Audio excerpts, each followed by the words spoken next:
Welcome students in another online class. In previous lecture we have done section 1 of chapter 1, that was internal structure of earth.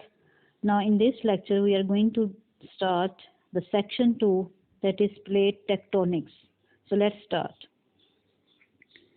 You already know that the outer surface of the earth on which the continents and ocean floor lies is composed of a solid layer of rock called the lithosphere.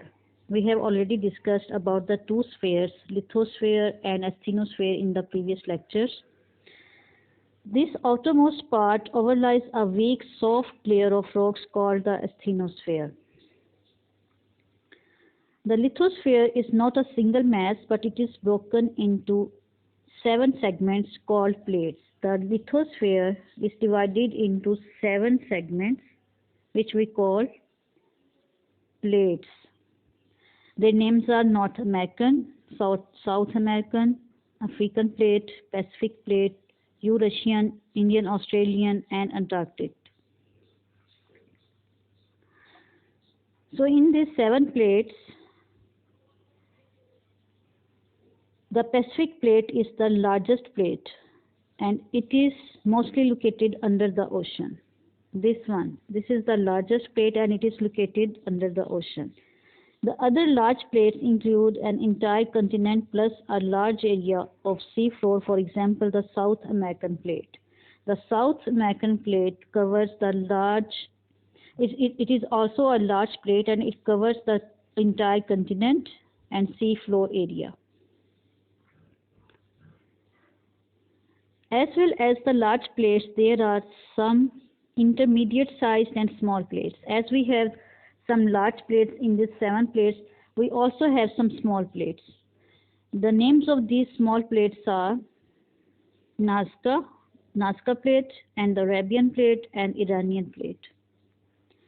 The lithospheric plates move slowly, generally only a few centimeters per year. These all plates move with the speed of about few centimeters in a year. The major movements of the lithospheric plates generate earthquakes, volcanic activity, and the deformation of large masses of rock. When these rocks move, these all types of 7 rocks, due to their movement, as earthquakes, volcanic activity, and the deformation of rocks happens. So this is all about the 7 segments or 7 plates of the lithosphere. In next slide we are going to start theory of continental drift. What is theory of continental drift? Who was the person who proposed this theory? We are going to discuss about this. The theory of continental drift was proposed in 1915 by a German scientist, Alfred Wegener, in his book The Origin of Continents and Oceans. So the scientist's name is Alfred Wegener, and he proposed this theory in 1915 in his book, and the book name is The Origin of Continents and Oceans. What's this theory about? The theory states that the present locations and shapes of the continents are not the same as they were about 225 million years ago. So according to this theory, the shape of the continents and the location of the continents are not the same as they were before 225 million years ago. At that time, the continents were joined in form of single landmass, and we called it Pangea. Before 225 million years ago, the continents were joined together, and they were in the form of a single landmass, and we call it Pangea. Its mean was supercontinent. This supercontinent broke up around 200 million years ago into 2 major landmasses, Laurasia and Gondwana. This Pangea was divided into 2 segments. The one was Laurasia and the other one was Gondwana.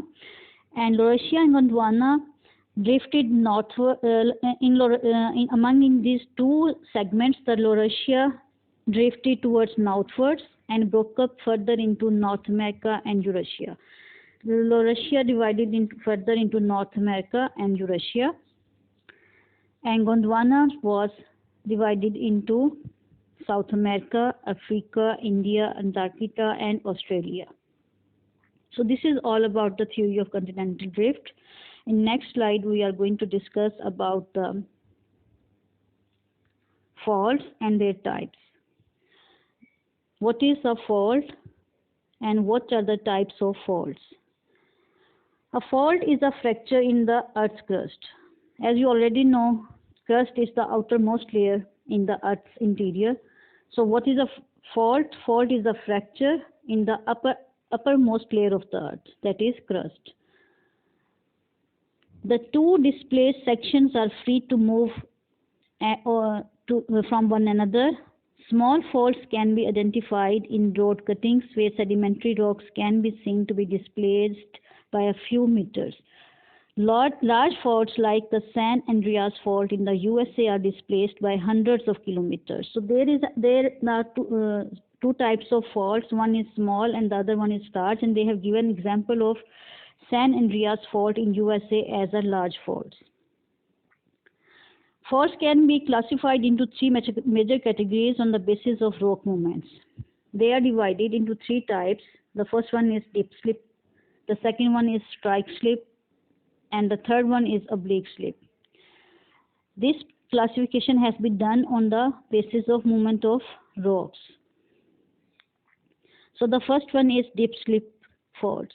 If movements of rocks are vertical or inclined, they are categorized as dip slip fault. If the movement of rock is vertical position, then we call it dip slip. If the movement of rock in horizontal position, we call it strike slip.